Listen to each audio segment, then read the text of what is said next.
Hey everyone, Zain here, and today I'm going to show you how to block Meta on TikTok.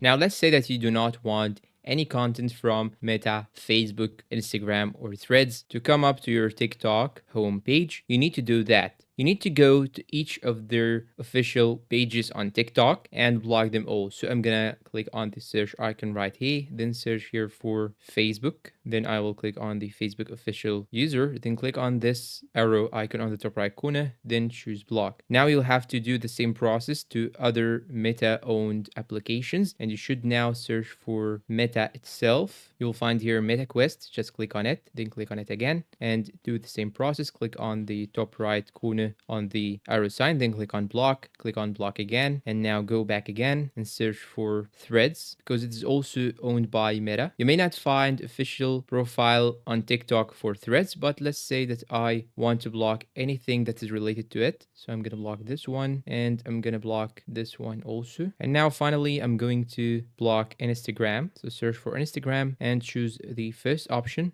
and click on this icon on the top right corner, then click on the block icon, then click on block again. And that's all for today. If you find this video helpful, please don't forget to support us with like, subscribe, comment, share. Thanks for watching and see you in a new video.